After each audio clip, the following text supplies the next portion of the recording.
President Joe Biden made a lot of people within MAGA, within the right wing, very unhappy with his response to Donald Trump's mugshot. This was the first mugshot we've seen of Trump. In the other cases, he was treated differently than your typical criminal defendant, but not here. He got a mugshot taken, and we'll get to later in today's show some of the other responses we've seen, celebrations in the right wing of that mugshot, but that's for later. For now, we have Joe Biden. And I thought he had the perfect response to this. Very hilarious. Take a look. Have you seen Donald Trump's mugshot yet? Mr. President, are you worried at all about that? I did see it on television. What'd you think? Handsome guy. Wonderful guy. He says, handsome guy, wonderful guy.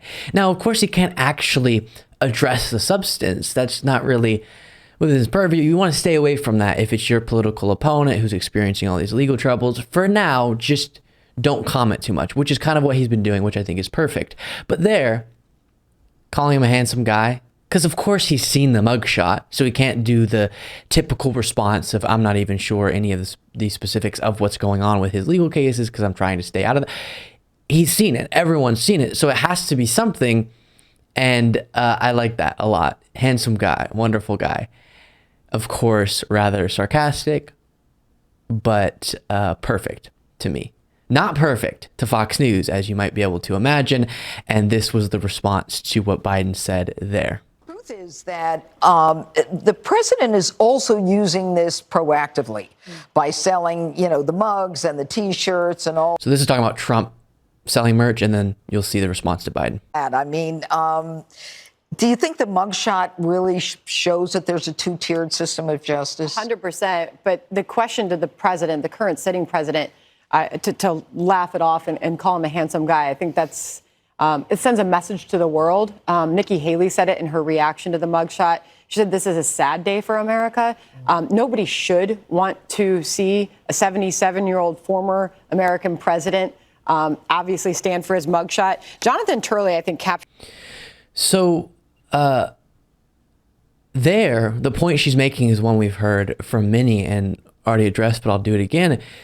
The idea that it's inappropriate to celebrate or to be happy about or to laugh about the mugshot, Trump's legal troubles, all of that.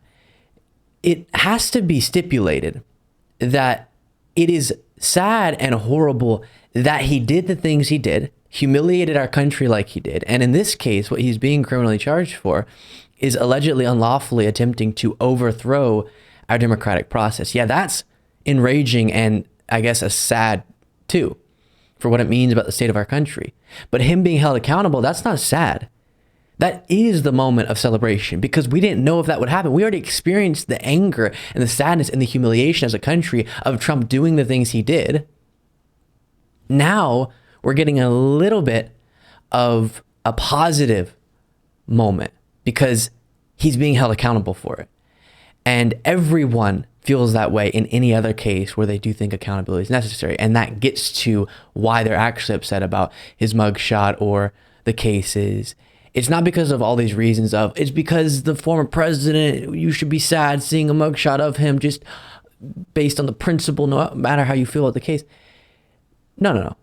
They just don't think that he should be getting held accountable. They're sad about the accountability, but it's perfectly fair for you to be glad and celebratory about the accountability while it's somber and enraging that he did the things he's now having to be held accountable for.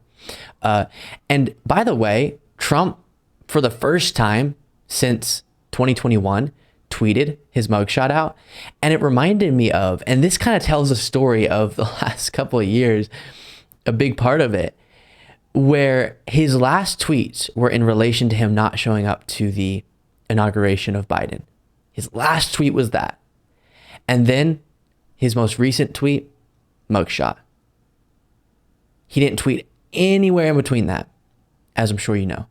But he got back on the platform there. And just a few tweets ago was this video.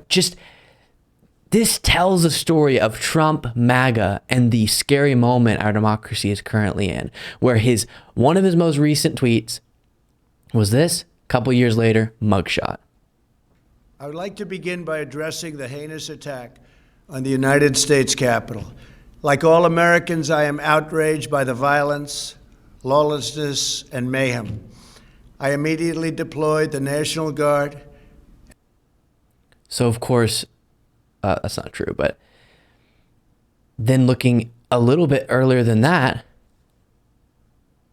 videos from the big rally before the attack on the Capitol, and way too late he started saying people shouldn't be violent there. But that is quite the story of the last couple of years. The kind of bookends, him leaving Twitter because he encouraged the mob and all of that. That's why he was banned off of Twitter. And then him coming back on with his mugshot. And again, going from the horrible things he was saying and doing and potentially criminal acts he was committing, specifically in the fake elector scheme and the pressuring of election officials and the trying to get Mike Pence to do something that would be a blatant violation of our Constitution and rule of law, and all these different steps he was taking. And now we're seeing in tweet form some accountability for those actions. And I have to note every single time when we're on the subject, not the lies he told. That's not why he's being indicted. As they will continue to try to assert falsely in the right wing. But instead, the things he did, the potentially criminal conspiracy he engaged in, as I said, an example of this being the fake elector scheme to fraudulently assert electors to be the lawful ones when they're not, and then use that to justify Trump staying president. And those things, that's why he's being indicted. But the lies, obviously, very corrosive. And then it's just a really interesting thing to see then, boom, next tweet, the accountability starts coming in. And that mugshot is tweeted out on his account. Quite the story being told for sure. Thank you so much for watching. If you want to be a part of what makes this show possible, plus get access to the full video version of the show hours before all the clips are able to be uploaded to the YouTube channel, plus get the bonus show on the weekends, you can do so by going to lukebeasleyshow.com/membership. That's lukebeasleyshow.com/membership. And there's a link in the description.